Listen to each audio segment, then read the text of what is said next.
أعوذ بالله من الشيطان الرجيم بسم الله الرحمن الرحيم وإذا سمعوا ما أنزل إلى الرسول ترى أعينهم تفيض من الدمع مما عرفوا من الحق.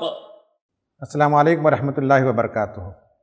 محترم ناظرین، آج 7ویں رات ہے. آج 7ویں پارے پر گفتگو ہوگی. اس پارے میں 2 صورتیں آئی ہیں، سورہ مائدہ کا بقیہ حصہ اور سورہ انعام. ان دونوں صورتوں میں جو مضامین آئے ہیں ان پر ہم ایک نگاہ ڈالتے ہیں. سورہ مائدہ کا جو بقیہ حصہ ہے اس میں ایک بڑا موضوع ہے حلال اور حرام. غذا میں، اکل و شرب میں، کھانے پینے کی چیزوں میں کون سی چیزیں حلال ہیں اور کون سی چیزیں حرام ہیں، اور اس میں کس کا اختیار ہے، یہ موضوع زیر بحث آیا ہے. پھر اس کے بعد کرسچنز کو ایڈریس کیا گیا اور انہیں بتایا کہ حضرت عیسیٰ علیہ السلام اللہ تعالیٰ کے بندے اور اللہ تعالیٰ کے نبی تھے. اپنے ہاتھ سے مٹی سے پرندہ بناتے اور جب کہتے اڑ خدا کے حکم سے تو پرندہ اڑ جاتا. اندھوں کو ٹھیک کرتے تھے، برس کے بیماروں کو ٹھیک کرتے تھے، مردوں کو زندہ کرتے تھے. اس طرح کے معجزے ان سے صادر ہوتے تھے، جیسے کہ اللہ تعالیٰ نے دیگر انبیاء کو بھی معجزے عطا فرمائے. اس کے بعد سورہ انعام، اس میں توحید کا مضمون ہے اور بہت دلچسپ مضمون ہے. میں خاص کر چاہوں گا جو اسٹوڈنٹس اس درس کو دیکھ رہے ہیں وہ توحید کی ان آیتوں کا مطالعہ کریں. آسمان و زمین کی نشانیوں کی طرف اشارہ ہے اور پھلوں کے پکنے کو دیکھنے اور اس سے عبرت پانے کی تعلیم دی گئی ہے. پرندوں کے بارے میں بتایا گیا کہ وہ بھی تمہاری طرح امتیں ہیں اور ان کے اڑنے کو، ان کی جمعیت کو، ان کی اجتماعیت کو دیکھو اور غور کرو. یہ سب موضوعات توحید کے تحت آئے ہیں. پھر اس کے بعد رسالت کا مضمون ہے. اس میں نبی کریم صلی اللہ علیہ وسلم کو تسلی دی گئی اور یہ بتایا گیا کہ ہمیں معلوم ہے کہ آپ جب دعوت پیش کرتے ہیں تو لوگ آپ کی دعوت کو رد کرتے ہیں، جس سے آپ کو قلق و اضطراب ہوتا ہے، آپ کو بے چینی ہوتی ہے اور آپ چاہتے ہیں کہ کوئی معجزہ رونما ہو جائے جیسے کہ ان کا مطالبہ ہے. اللہ تعالیٰ نے بتایا کہ معجزے اس سے پہلے بھی انبیاء کو دیے گئے تھے اور معجزے جب دیے جاتے ہیں تو اللہ تعالیٰ کا اصول ہے کہ یا تو قوم ایمان قبول کرے یا وہ قوم صفحہ ہستی سے مٹا دی جاتی ہے. تو اس کے لیے آپ جلدی نہ مچائیں. آپ سے مطالبے ہوتے تھے کہ فرشتہ کیوں نہیں آپ کے ساتھ. بتایا گیا کہ آپ پہلی مرتبہ دنیا میں رسول بنا کر نہیں بھیجے گئے، اس سے پہلے بھی انبیاء آتے رہے ہیں اور سب انسانی ہوتے تھے. تو اس طرح سے نبی کریم صلی اللہ علیہ وسلم کی رسالت کے مختلف گوشوں کو اجاگر کیا گیا اور آپ کو تسلی دی گئی.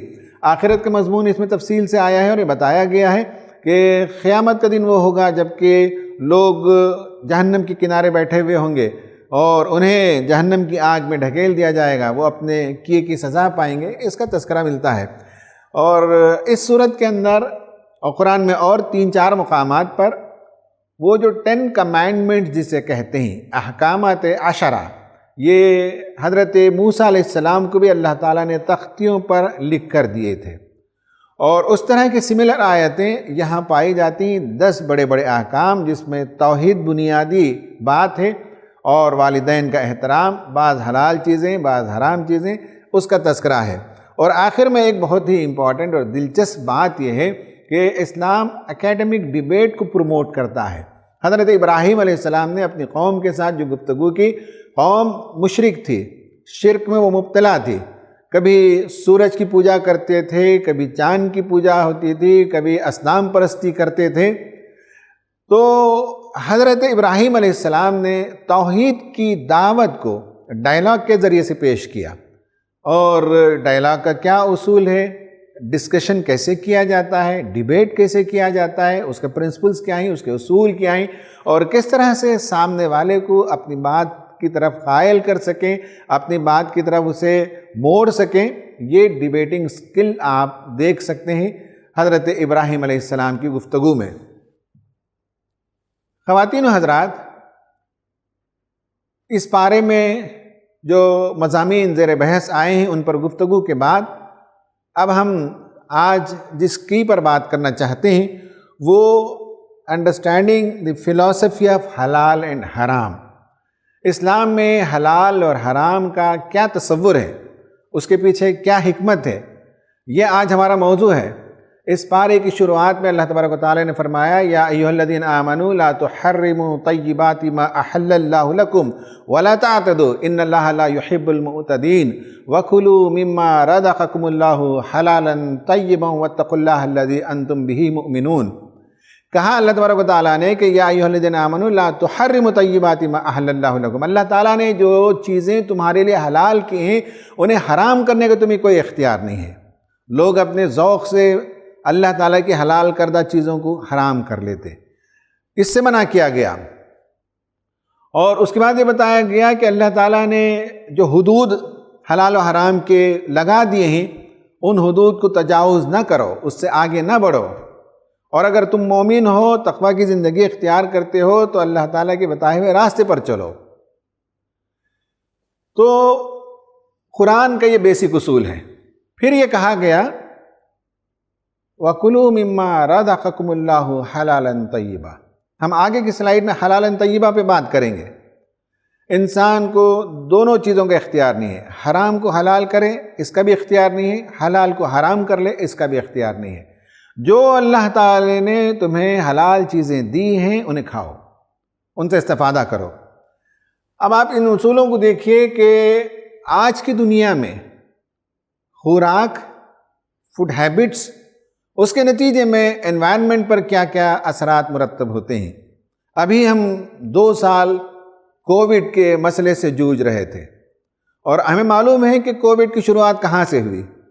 یہ جو فوڈ ہیبٹ، ایٹنگ ہیبٹس جو بے قید ہے، حدود سے تجاوز کر کے انسان ہر چیز جب کھانے لگتا ہے تو اس کے جو کنسیکوینسز ہوتے ہیں، ان کے جو ایشوز ہوتے ہیں وہ انسان کو بعد میں سمجھ میں آتے ہیں۔ اسی طرح سے سارس کی بیماری آئی تھی عرب کے علاقے میں، تو یہ سب فوڈ ہیبٹ سے ہی پرابلمز پیدا ہوتے ہیں۔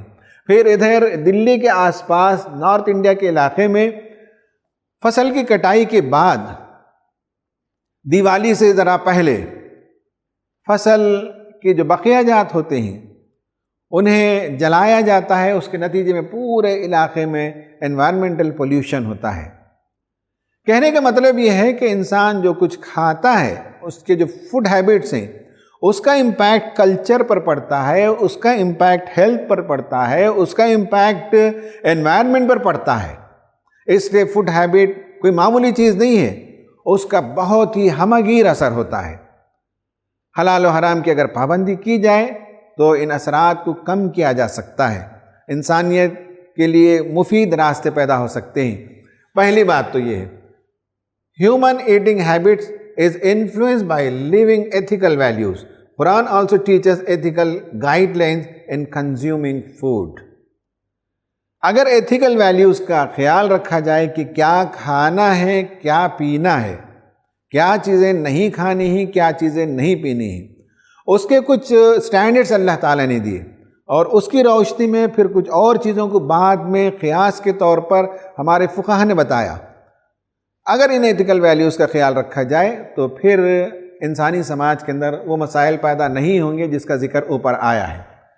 تیسرے نمبر پر بتایا گیا کہ فوڈ اللہ تعالیٰ کی طرف سے انعام ہے، اللہ تعالیٰ کی طرف سے بخشش ہے، اللہ تعالیٰ کی طرف سے انسانوں کے لیے اس نے یہ ساری چیزوں کو پیدا کیا۔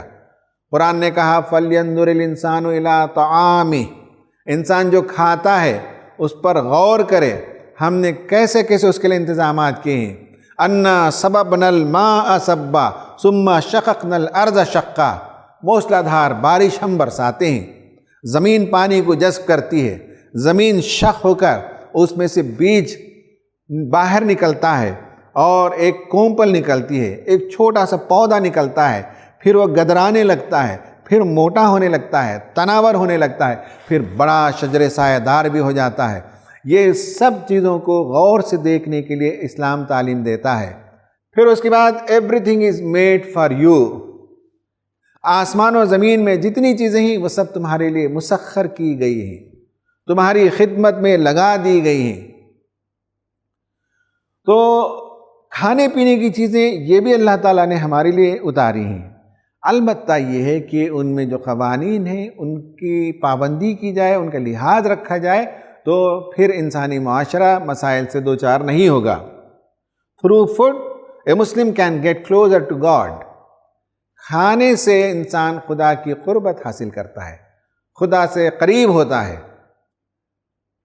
نبی کریم صلی اللہ علیہ وسلم کی ایک حدیث ہے، اس میں یہ بتایا گیا کہ ایک بندہ ہے جو خدا تعالیٰ کو پکارتا ہے لیکن اس کی دعا قبول نہیں ہوتی، رد ہو جاتی ہے۔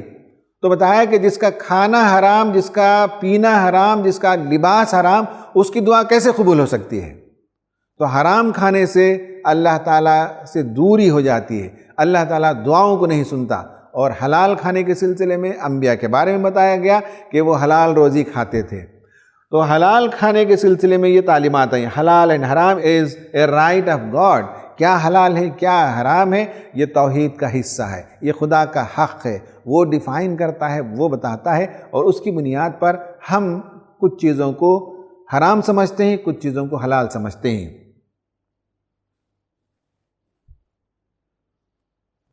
حلال جب کہتے ہیں تو لیگل چیزیں ہوتی ہیں، پرمیٹڈ چیزیں ہوتی ہیں۔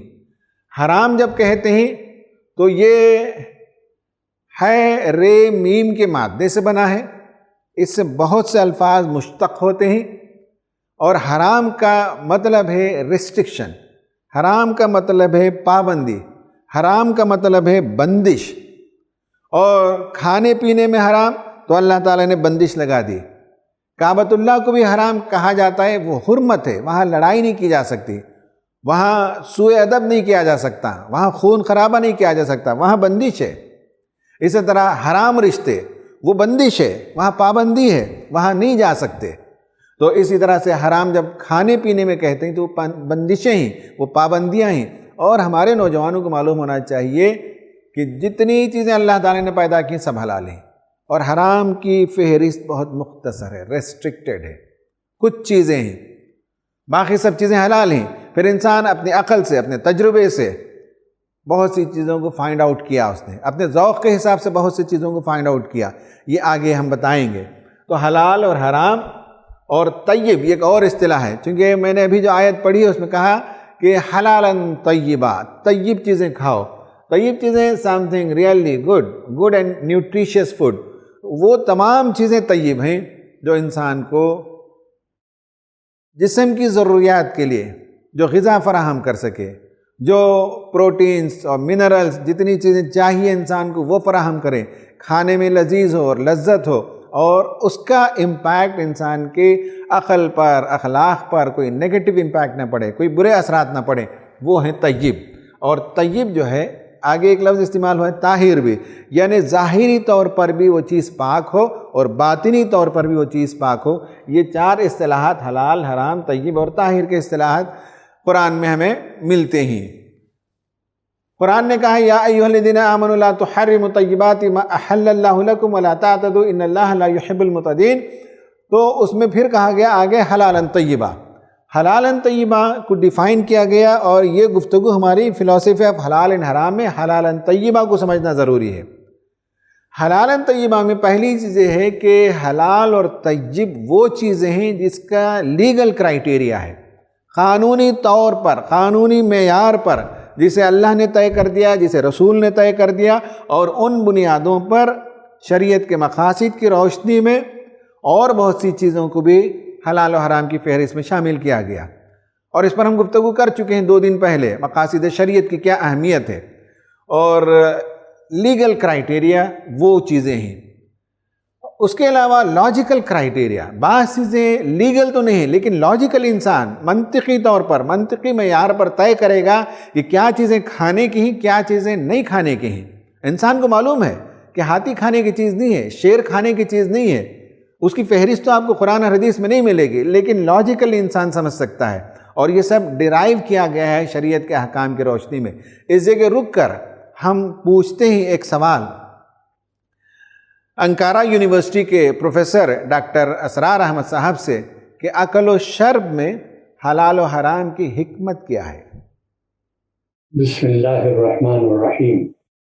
اکل و شرب کے ضمن میں اللہ تعالیٰ نے حلت و حرمت کی جو حکمتیں قرآن کریم میں بیان کی ہیں، مطالعے سے یہ معلوم ہوتا ہے کہ قرآن کریم میں 4 بنیادی اصطلاحیں ہیں جو اصلاً اصول کا درجہ رکھتی ہیں۔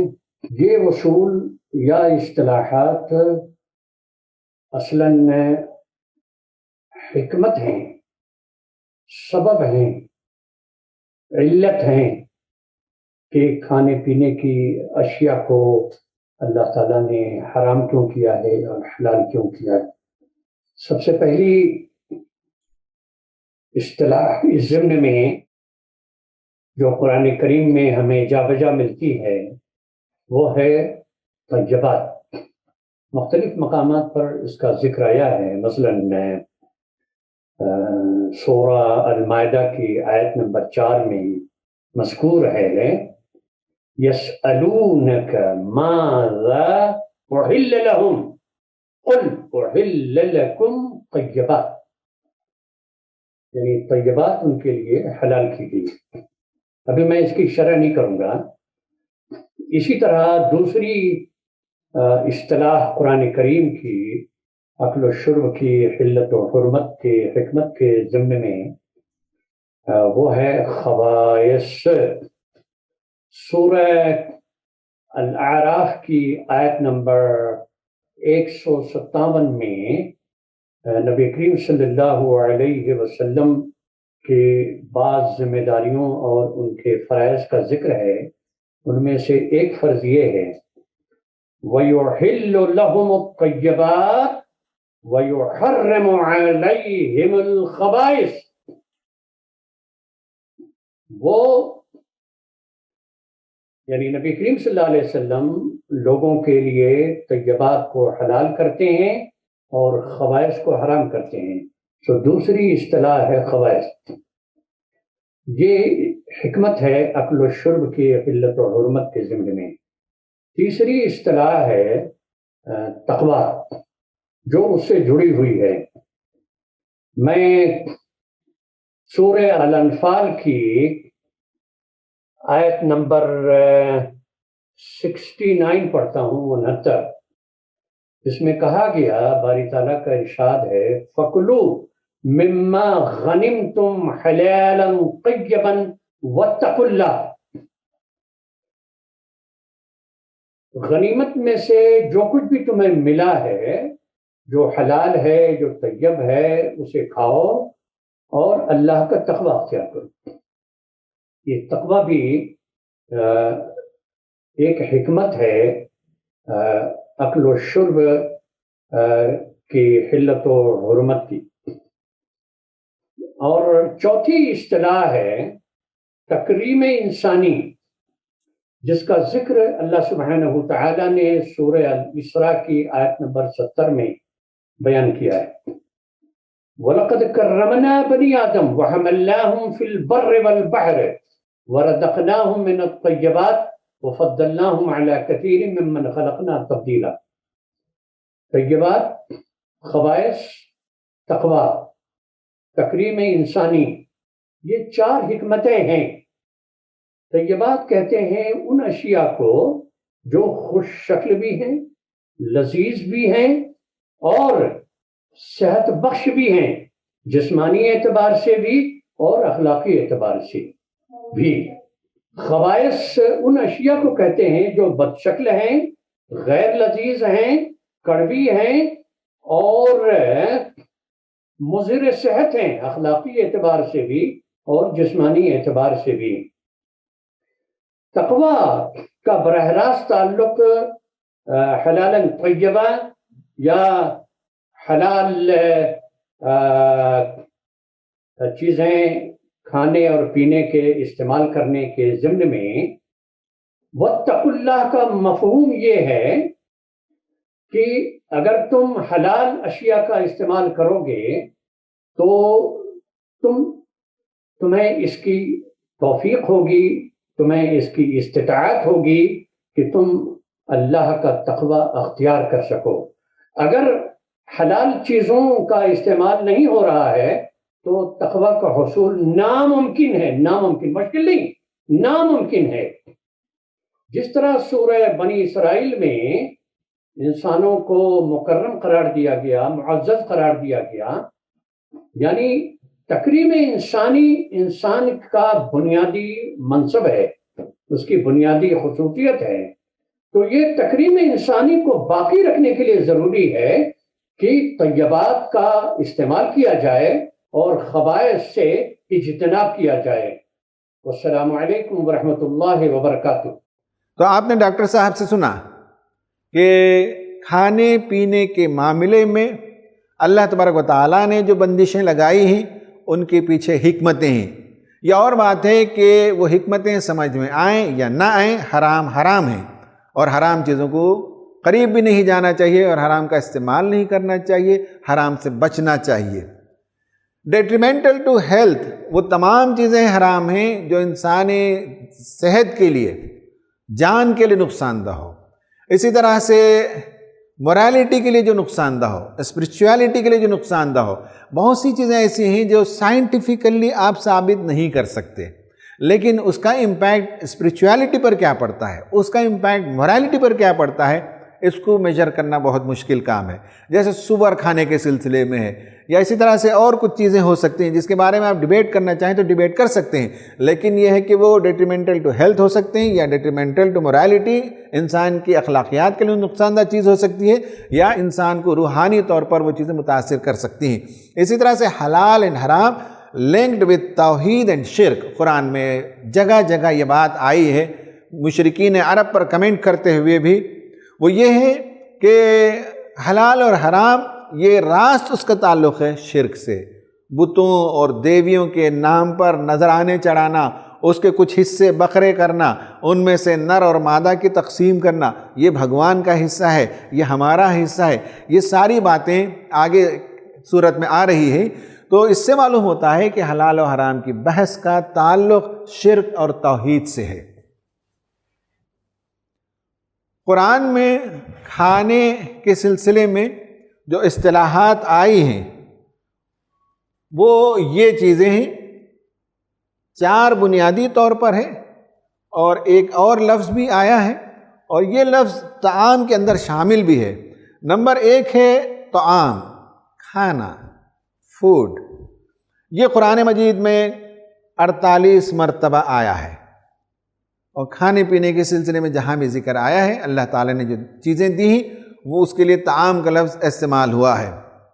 میں نے ابھی آپ کو بتایا فَلْيَنْظُرِ الْإِنسَانُ إِلَىٰ طَعَامِهِ، وہاں طعام میں اللہ تبارک و تعالیٰ نے وہ ساری چیزوں کا ذکر کیا جو پھل ہے، اناج ہے، ترکاری ہے، اور جوسز اور فروٹس، جوسی فروٹس اور ڈرائی فروٹ، ان سب کا ذکر ملتا ہے۔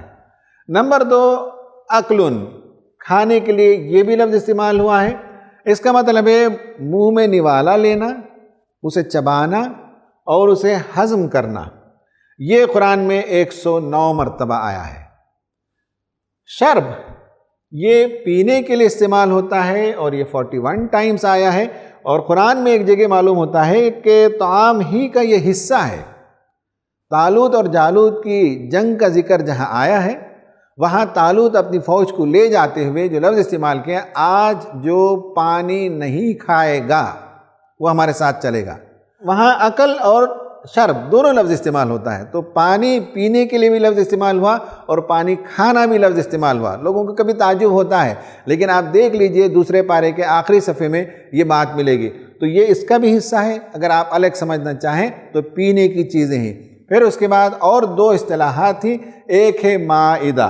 مائدہ کا مطلب ہے، یعنی یہ ہے کہ یہ complete menu of dishes including drinks, the food itself when not served on the table at once. word مائدہ is mentioned 5 times، یعنی یہ ہے کہ مائدہ دسترخوان کے لیے بھی استعمال ہوتا ہے، مائدہ پلیٹ میں سرو کرنے کے لیے ہوتا ہے جس میں تمام انواع و اقسام کی چیزیں ہوتی ہیں، یہاں تک کہ اس میں پینے کے جوس بھی ہوتے ہیں، پانی بھی ہوتا ہے، یہ سب ملا کر۔ اور اگر دسترخوان نہ ہو، پلیٹ نہ ہو، تو فی نفسی کھانے کے لیے بھی یہ لفظ استعمال ہوتا ہے۔ اور ایک ہے غداؤن، یہ لفظ بھی قرآن مجید میں 3 مرتبہ آیا ہے، اور یہ کسی ٹائم کے ساتھ یعنی یہ کہ زیادہ تر مڈ ڈے میلز کے لیے، دوپہر کے کھانے کے لیے یہ لفظ استعمال ہوتا ہے۔ تو یہ 5 اصطلاحات ہیں جو قرآن میں آئی ہیں۔ اب ہم دیکھتے ہیں کہ کیا چیزیں حلال ہیں، کیا چیزیں حرام ہیں۔ لینڈ اینیملز میں سے all land animals are halal as food except which are mentioned on the other side۔ تو اس کا مطلب ہے کہ کتنے اسپیشیز ہیں اس کا شمار نہیں ہے، 1 ملین 2 ملین، ان تمام کی فہرست نہیں دی جا سکتی کہ کون حلال ہے کون حرام ہے۔ البتہ اصول یہ ہے کہ تمام جانور حلال ہیں ایکسپٹ اے فیو، جس کا ذکر ادھر آیا ہے۔ ان میں سے animals that are not slaughtered according to Sharia law، یہ آگے ہم بات کریں گے، اور خنزیر ہے، کتا ہے، یا اس کی نسل کی اور چیزیں ہیں، اور اسی طرح سے وہ جانور جس کے نوکیلے دانت ہوتے ہیں جیسے ٹائیگر ہے اور بیئر ہے اور ایلیفینٹ وغیرہ وغیرہ۔ پھر اسی طرح سے وہ پرندے جو نوچ کر کھاتے ہیں اور جن کے چونچ نوکیلے ہوتے ہیں وہ حرام ہیں۔ اسی طرح سے paste such as rates, centipedes, یہ کیڑے مکوڑے، چوہے، بچھو، یہ سب حرام ہیں۔ اور creatures that are considered repulsive such as lice and flies، مکھیاں، جوں، یہ سب چیزیں جسے طبیعت گھن کھاتی ہے یہ حرام ہیں۔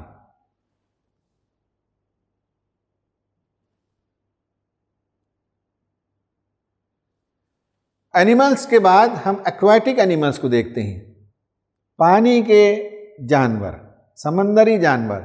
ان میں سے aquatic animals are animals that live in water and cannot survive outside it such as fish, مچھلیاں وغیرہ۔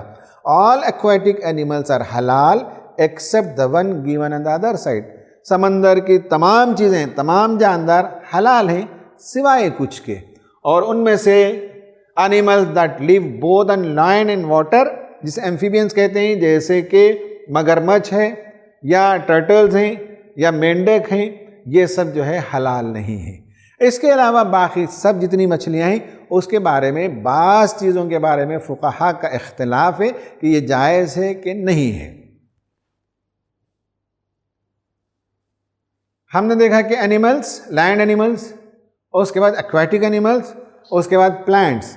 پلانٹس، ہر پلانٹ جائز ہے ایکسیپٹ، یہاں آگے دیکھیں گے، اور مشروم اور اس طرح کے مائکرو آرگینزمز یہ بھی جائز ہیں۔ نیچرل منرلز اینڈ کیمیکلز جو انسان کی ضرورت ہیں وہ بھی جائز ہیں، اور واٹر بیوریجز یہ سب جائز ہیں۔ ان میں جو چیزیں جائز نہیں وہ یہ کہ except those that are poisonous, in toxic or hazardous to health, یعنی وہ تمام چیزیں جائز نہیں جس میں زہر ہو، جس سے انسانی جان کو خطرہ ہو، اس لیے کہ ہم نے دوسرے پارے میں مقصد شریعت میں دیکھا ہے کہ جان کا تحفظ، عقل کا تحفظ، نسل کا تحفظ۔ تو اگر کوئی چیز کھانے کے نتیجے میں جان کو خطرہ لاحق ہو تو وہ جائز نہیں ہے۔ کوئی چیز کھانے سے عقل میں فطور آ جائے وہ جائز نہیں ہے، یہ حرام ہے۔ Food and drinks containing products or by products of genetically modified organism, G M food کہا جاتا ہے۔ یہ آج کی ایجاد ہے، کم از کم 15-20 سال پہلے اس کی شروعات ہوئی۔ وہ ڈی این اے میں جا کر انجینئرنگ کرتے ہیں اور چینجز کرتے ہیں۔ اس میں یہودی مذہب میں، عیسائی مذہب میں اور اسلام میں تھیولوجیکلی یہ پرمیٹڈ مانا جاتا ہے، تھیولوجیکلی، لیکن اس کی باریکی میں جانا طلبہ و نوجوانوں کا کام ہے، ریسرچ اسکالرس کا کام ہے، اس لیے کہ جس ڈی این اے سے چیزوں کو پروڈکٹ کو تیار کیا جاتا ہے، اگر وہ حرام جانور سے لیا ہوا ڈی این اے ہو تو وہ پروڈکٹ بھی حرام ہو جائے گا۔ اس لیے یہ بہت ہی نفیس اور ڈیٹیل میں جانے والا موضوع ہے، اس پر ہم یہاں زیادہ گفتگو نہیں کر سکتے۔ جو ریسرچ اسکالرس ہیں وہ اس پر غور کریں، وہ چیزیں جائز ہیں کہ نہیں ہیں۔ قرآن میں ان 5 چیزوں کا ذکر بہت صاف طور پر آیا ہے، اس پارے کے اندر بھی آیا ہے کہ کون کون سی چیزیں حرام ہیں۔ ایک تو ہے میت، ڈیڈ اینیمل، مردار جانور، یہ نہیں کھانا چاہیے۔ دوسرا ہے وہ جانور جس کو ذبح کرتے ہوئے خدا کا نام نہیں لیا گیا۔ خواتین و حضرات، آپ سوچیں گے کہ یہ کیوں خدا کا نام لینے کی اتنی اہمیت ہے، اور صرف بسم اللہ اللہ اکبر بولنے سے کیا فرق پڑ جاتا ہے؟ اصل چیز یہ ہے کہ یہ سمجھ لیجئے کہ جانور اس کی ایک جان ہے، اور اس جان کو لینے کا آپ کو کوئی حق نہیں ہے، کوئی اختیار نہیں ہے۔ ہاں، جس نے جان اسے دی ہے اس کی اجازت اور اس کے نام سے اس جانور کی جان کو لی جا سکتی ہے۔ یہ بیسک آئیڈیا ہے۔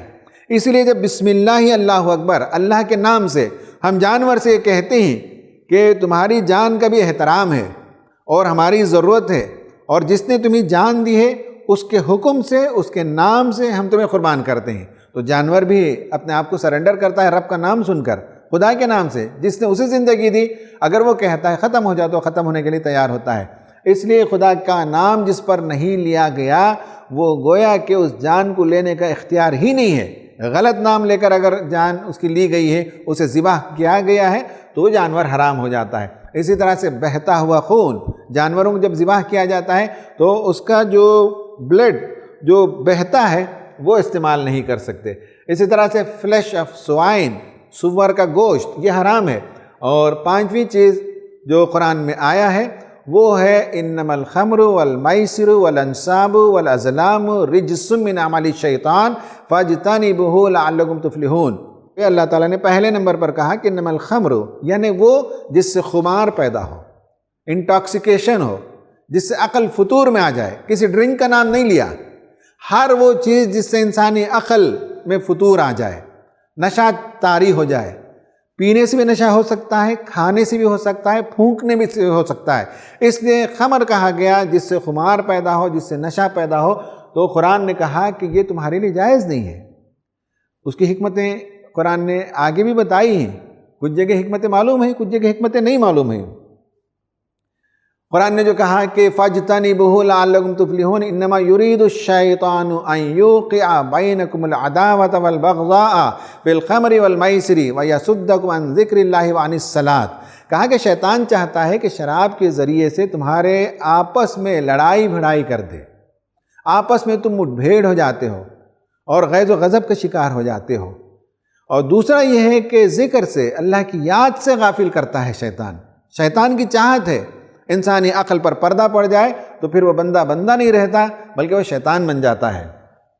ایک ریسرچ ہے اور یہ 1985 کا ریسرچ ہے، اوگلاو کمیشن، جب USSR تھا، سوویت یونین تھا، تو سوویت یونین کے زمانے کا یہ ریسرچ ہے اور یہ کمیشن ہے۔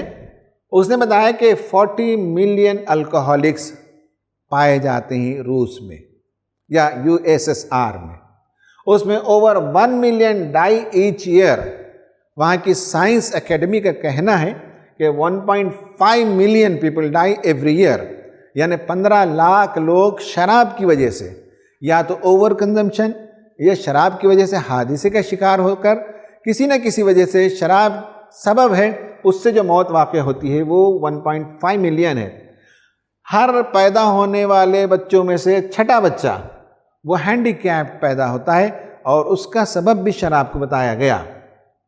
1980 میں بتایا گیا کہ 30 لیٹرز آف الکوہول یہ پر کیپٹا کنزمپشن تھا، اور 1.5 ملین ڈیتھ ایک سال میں۔ اس کا مطلب ہوا 13 اٹامک بامز جو ہیروشیما میں ڈراپ کیا گیا اس کے برابر ہے، ایک سال میں موت ہوتی ہے۔ یہ جو کہا جاتا ہے کہ ایکسائز ڈیوٹی ملتی ہے، گورنمنٹ کو فائدہ ہوتا ہے شراب سے، اوگلاو کمیشن نے بتایا کہ gain for the state budget 49 billion roubles ہے۔ شراب کے نتیجے میں ٹیکس جو ملتا ہے اور شراب کے نتیجے میں لاسز جو ہوتے ہیں حکومت کو، ان سب کا لاس اوور 150 بلین روبل۔ قرآن میں جو کہا گیا ہے نا، یسألونک عن الخمر والمیسر قل فیہما اسم کبیر ومنافع للناس، اس میں بہت زیادہ گناہ ہے اور تھوڑا سا اس میں فائدہ ہے۔ وَإِسْمُهُمَا أَكْبَرُ مِن نَّفْعِهِمَا، اس کا نقصان اس کا نفع پر بھاری ہے۔